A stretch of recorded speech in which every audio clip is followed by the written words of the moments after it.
found Mistress Bathsheba Everdene presented itself as a hoary building of the early stage of classic Renaissance as regards its architecture, and of a proportion which told at a glance that, as is so frequently the case, it had once been the memorial hall upon a small estate around it, now altogether effaced as a distinct property, and merged in the vast tract of a non-resident landlord, which comprised several such modest domains.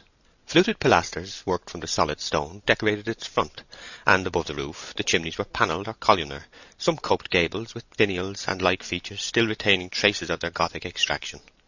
Soft brown mosses, like faded velveteen, formed cushions upon the stone tiling, and tufts of the houseleek or sengreen sprouted from the eaves of the low surrounding buildings.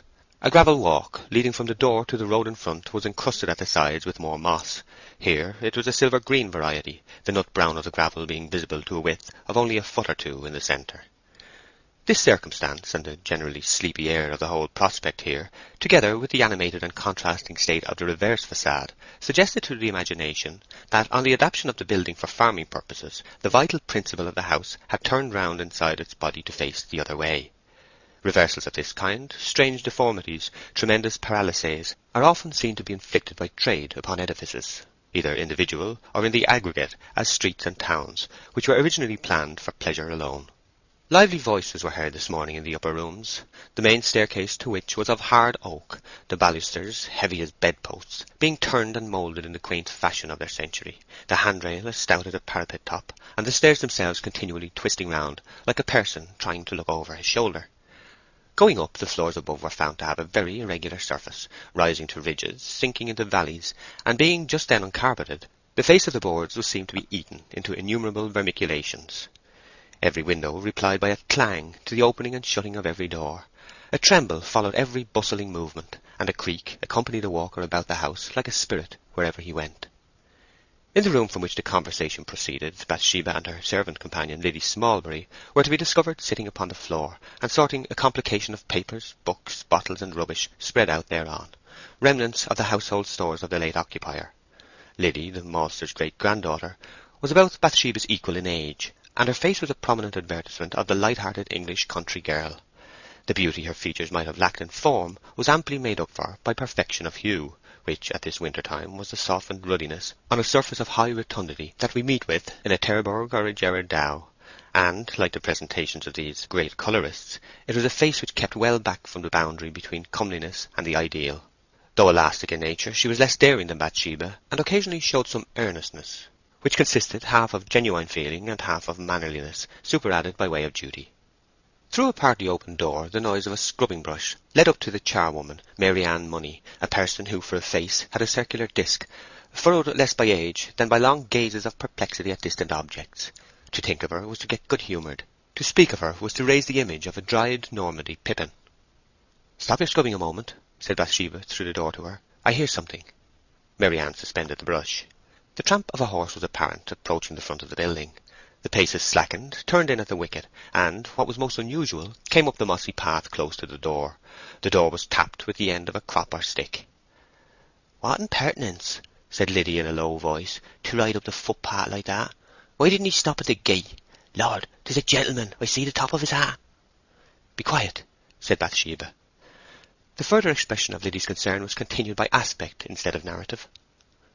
"Why doesn't Mrs. Coggan go to the door?" Bathsheba continued. Rat-tat-tat-tat resounded more decisively from Bathsheba's oak. "Mary Ann, you go," she said, fluttering under the onset of a crowd of romantic possibilities. "Oh, ma'am, see, here's a mess." The argument was unanswerable after a glance at Mary Ann. "Liddy, you must," said Bathsheba. Liddy held up her hands and arms coated with dust from the rubbish they were sorting, and looked imploringly at her mistress. "There, Mrs. Coggan is going," said Bathsheba, exhaling her relief in the form of a long breath which had lain in her bosom a minute or more. The door opened, and a deep voice said, "Is Miss Everdene at home?" "I'll see, sir," said Mrs. Coggan, and in a minute appeared in the room.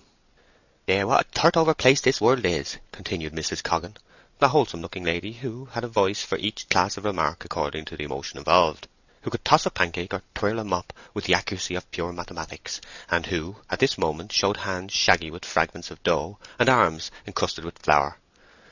"I'm never up to my elbows, miss, in making a pudding, but one of two things do happen. Either my nose must needs begin tickling, and I can't live without scratching it, or somebody knocks at the door. Is Mr. Boldwood wanting to see you, Miss Everdene? A woman's dress being a part of her countenance, and any disorder in one being of the same nature with a malformation or wound in the other, Bathsheba said at once, "I can't see him in this state. Whatever shall I do?" Not at homes were hardly naturalized in Weatherby farmhouses, so Liddy suggested, "Say you're afraid with dust and you can't come down." "Yes, that sounds very well," said Mrs. Coggan critically. "Say I can't see him. That will do." Mrs. Coggan went downstairs and returned the answer as requested, adding, however, on her own responsibility, "Miss is dusting bottles, sir, and is quite a object. That's why 'tis." "Oh, very well," said a deep voice indifferently. "All I wanted to ask was if anything had been heard of Fanny Robin." "Nothing, sir, but we may know to-night. William Smallbury has gone to Casterbridge, where our young man lives, as is supposed, and the other men be inquiring about everywhere." The horse's tramp then recommenced and retreated, and the door closed. "Who is Mr. Boldwood?" said Bathsheba. "A gentleman farmer at Little Weatherbury." "Married?" "No, miss." "How old is he?" 40, I should say. Very handsome, rather stern-looking and rich." "What a bother this dusting is! I am always in some unfortunate plight or other," said Bathsheba complainingly. "Why should he inquire about Fanny?" "Oh, because as she had no friends in her childhood, he took her and put her to school, and got her a place here under your uncle. He's a very kind man that way, but Lord, there!" "What?" "Never was such a hopeless man for a woman. He's been courted by 6s and 7s. All the girls, gentle and simple for miles around, have tried him. Jane Perkins worked with him for 2 months, like a slave, and the 2 Miss Taylors spent a year upon him, and he cost Farmer Ives's daughter nights of tears and £20 worth of new clothes. But Lord, the money might as well have been thrown out of the window." A little boy came up at this moment and looked in upon them. This child was one of the Coggans, who, with the Smallburys, were as common among the families of the district as the Avons and Derwents among our rivers. He always had a loosened tooth or a cut finger to show to particular friends, which he did with an air of being thereby elevated above the common herd of affectionate humanity, to which exhibition people were expected to say, "Poor child," with a dash of congratulations as well as pity.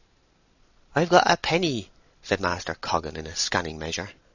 "Well, who gave it to you, Teddy?" said Liddy. "Mr. Boldwood. He gave it to me for opening the gate." "What did he say?" "He said, 'Where are you going, my little man?' And I said, 'To Miss Everdene's, please.' And he said, 'She's a staid woman, isn't she, my little man?' And I said, 'Yes.'" "You naughty child! What did you say that for?" "'Cause you gave me the penny." "What a pucker everything is in," said Bathsheba discontentedly when the child had gone. "Get away, Mary Ann, or go on with your scrubbing, or do something. You ought to be married by this time, and not here troubling me." "Ah, mistress, so I did. But what between the poor men I won't have, and the rich men who won't have me, I stand as a pelican in the wilderness." "Did anybody ever want to marry you, miss?" Liddy ventured to ask when they were again alone. "Lots of them, I dare say." Bathsheba paused, as if about to refuse a reply, but the temptation to say yes, since it was really in her power, was irresistible by aspiring virginity, in spite of her spleen at having been published as old. "A man wanted to once," she said in a highly experienced tone, and the image of Gabriel Oak, as the farmer, rose before her. "How nice it must seem," said Liddy, with the fixed features of mental realization. "And you wouldn't have him?" "He wasn't quite good enough for me." "How sweet to be able to disdain, when most of us are glad to say, 'Thank you.' I seem to hear it. No, sir, I'm your better, or kiss my foot, sir, my face is for mouths of consequence. And did you love him, miss?" "Oh, no, but I rather liked him." "Do you now?" "Of course not. What footsteps are those I hear?"